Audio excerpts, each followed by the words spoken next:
உலக வாழ்க்கை வந்து ஒரு சோதனை என்ற ஒரு பேசிக்கை இஸ்லாம் வைக்க. ஆன்மீகம் என்னன்னு கேட்டால், மறுமை நம்ம அந்த உலகத்தில் நீங்கள் என்ன செஞ்சாலும் இதற்கான பரிசை வந்து பெரிய அளவில் நீ அடைய இருக்கிற.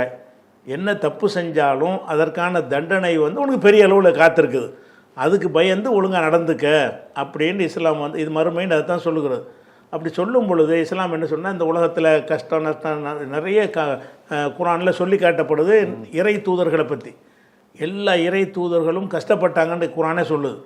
நபிகள் நாயகமாக சொல்கிறாங்க, உலகத்தில் ரொம்ப கஷ்டப்பட்டது வந்து இறை தூதர்கள் தான். அவங்க நீங்கள் ஆன்மீகத்தில் இருந்தால் உலகத்தில் சொகுசா வாழலாம் நினைக்காதீங்க. ஆனால் அவங்க மன்னர்களாக இருந்திருக்காங்கல்ல, நபிகள் எல்லாருமே மன்னர். சாலமோன் தாத்தியமாக இருந்திருக்காங்க. சாலமோன், தாவீது, மூசா போன்றவர்கள் ஒரு கட்டத்தில் மன்னர் மாதிரி இருந்திருக்கிறாங்க. அதிகமான இறை தூதர்கள் நபிகள் நாயகமே மன்னர் தானே. நபிகள் நாயகம் மன்னராக இருந்தாங்க கடைசி நேரத்தில்.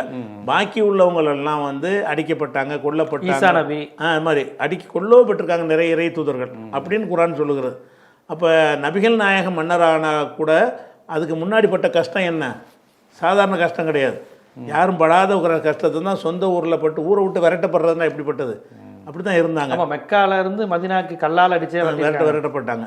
அப்படி இருக்கும் பொழுது அந்த உலகத்தில் வந்து நீங்கள் முஸ்லீமாக இருக்கிறதுனால சொகுசான வாழ்க்கை வாழ்ந்துருவீங்க, உங்களுக்கு சிரமமே வராது, மரணமற்ற வாழ்க்கையை வாழ்வீங்க, வசதியோடு வாழ்வீங்கன்னு இஸ்லாம் சொல்லவே இல்லை.